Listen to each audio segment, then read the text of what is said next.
আসসালামু আলাইকুম এভরিওয়ান। থাই mango sticky রাইসের রেসিপিটা নিয়ে চলে আসলাম। এতটাই মজা যে কি বলবো। একবার যদি ট্রাই করেন, আমি কথা দিচ্ছি এটা আপনার এই আমের মৌসুমে বারবার ট্রাই করতে ইচ্ছে করবে।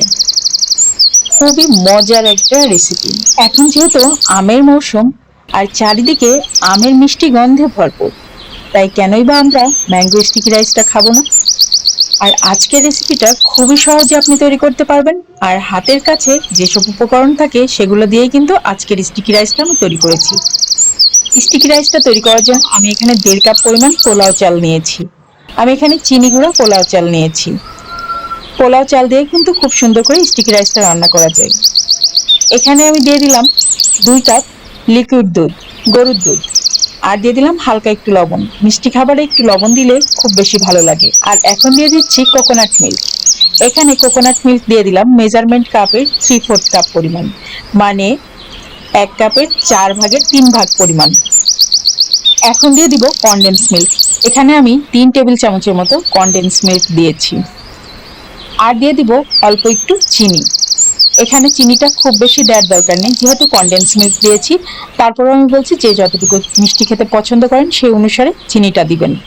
এখন চুলার তাপ মিডিয়াম টু লোতে আছে। আর এই স্টিকি রাইসটা রান্না করার জন্য আমি চুলার তাপ মিডিয়াম টু লোতেই রেখেছিলাম।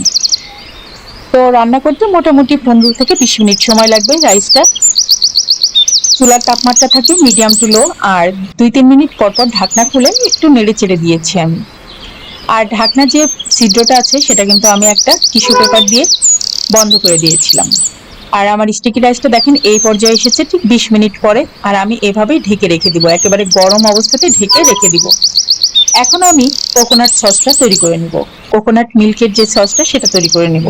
তো এখানে আমি নারিকেলের যে দুধটা সেটা দিয়ে দিলাম মেজারমেন্ট কাপের 3 কাপ পরিমাণ। আর দিচ্ছি কনডেন্স মিল্ক। এখানে আমি মেজারমেন্ট কাপের 1 কাপ পরিমাণ কনডেন্স মিল্ক দিয়ে দিলাম। এখন দিচ্ছি গুঁড়া দুধ। এখানে আমি 3 টেবিল চামচ গুঁড়া দুধ দিয়েছি। আর এখন সব কিছু একসাথে মিশিয়ে নিব। এখন এই দুধের মিশ্রণটা ফুটে উঠলে এখান থেকে কিছুটা দুধ আলাদা করে নিতে হবে, যেটা কিনা স্টিকি রাইসের মধ্যে দিতে হবে। আর বাদ বাকিটা এই কোকোনাট সস তৈরিতে ব্যবহৃত হবে।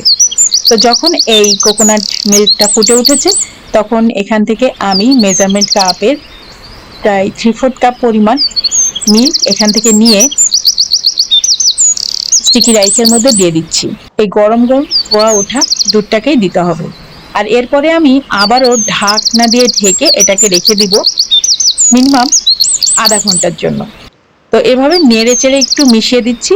মিশিয়ে দিয়ে এটাকে আমি ঢাকনা দিয়ে ঢেকে রেখে দিব। আর খুব সুন্দর মতো কিন্তু এভাবেই আপনারা স্টিকি রাইসটা পোলাও চাল দিয়ে তৈরি করে নিতে পারবেন। খাওয়ার সময় বুঝতেই পারবেন না যে এটা পোলাও চাল দিয়ে তৈরি করা হয়েছে। আর এতটা মজা হয় যে কি বলবো, আপনাদের রেস্টুরেন্টে যেয়ে খেতে ইচ্ছে করবে না। এখন এখানে দিয়ে দিলাম 1 চা চামচ ময়দা পানি দিয়ে গুলে আমি এই কোকোনাট মিল্কের মধ্যে দিয়ে দিলাম। ব্যাস, দেখেন এখন ঘন হয়ে এসেছে আর খুব সুন্দর কোকোনাট সসটাও তৈরি হয়ে গেছে। এখন এটাকেও নামিয়ে নিব। আর এই ম্যাঙ্গো স্টিকি রাইসটা ঠান্ডা ঠান্ডা পরিবেশন করা সব থেকে ভালো। এখন আমি এগুলাকে রেখে দিয়েছি ঢাকনা দিয়ে ঢেকে, কিছুক্ষণ একটু ঠান্ডা হোক। আর ততক্ষণে আমি আমগুলাকে কেটে নিচ্ছি। এখানে আমি আজকে আমরুপালি আম দিয়ে ম্যাঙ্গো স্টিকি রাইসটা পরিবেশন করব। আমরুপালি আমটা খেতে কিন্তু ভীষণ ভালো লাগে, এমনিতেই খেতে ভালো। আর ম্যাঙ্গো স্টিকি রাইসের সাথে তো অসাধারণ লাগে। আপনারা যে কোনো আম দিয়েই করতে পারেন। তো এখন আমগুলাকে আমি লম্বা লম্বা করে ফালি ফালি করে কেটে নিয়েছি। আপনারা চাইলে স্কোয়ার শেপেও কেটে নিতে পারেন, কিউব শেপেও কেটে নিতে পারেন, এটা আপনাদের ইচ্ছা। এখন আমগুলা দিয়ে দিলাম।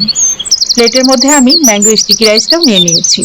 কত সুন্দর স্টিকি রাইসটা হয়েছে দেখেছেন।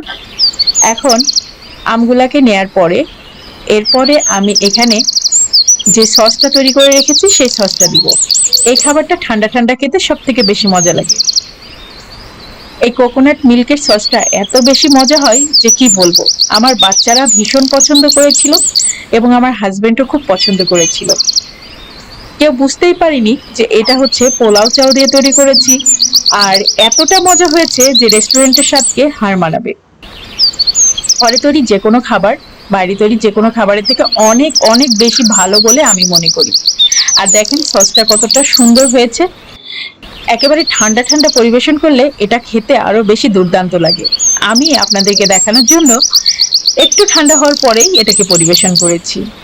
আর রাত্রেবেলা আমার বাসায় এটাই ছিল রাত্রের খাবার। আমার বাচ্চারা খেয়ে খুবই পছন্দ করেছে। আপনাদের কাছে আমার আজকের ভিডিওটা কেমন লাগলো অবশ্যই কমেন্ট করে জানাবেন। আর এই যে কোকোনাট মিল্ক সসটা, এটা যে কি দুর্দান্ত স্বাদের হয় এটা আসলে বলে বোঝানো যাবে না। ঠিক যে রেসিপিটা দেখিয়েছি এভাবে যদি তৈরি করেন তাহলে এর রিয়াল টেস্টটা পাবেন। এটা ভীষণ ভীষণ মজা হয়, মানে খেতে দুর্দান্ত। আর দেখেন স্টিকি রাইসটা একবার যদি খান এর স্বাদ আপনার মুখে লেগে থাকবে। আমি বিশ্বাস করি যে আপনি যদি একবার ঘরে এটা তৈরি করে খান এভাবে আমার রেসিপিটা ফলো করে, এরপরে কিন্তু আপনার রেস্টুরেন্টে যেয়ে এই স্টিকি রাইসটা খেতে ইচ্ছে করবে না। তো যাই হোক, আমার আজকের থাই ম্যাঙ্গো স্টিকি রাইস রেসিপিটা খুবই সহজে আমি আপনাদের সাথে দেখানোর চেষ্টা করেছি। আর আজকের মতো ভিডিওটা শেষ করছি। ইনশাল্লাহ আবার পরের ভিডিওতে আপনাদের সাথে দেখা হবে, কথা হবে। আল্লাহ হাফিজ।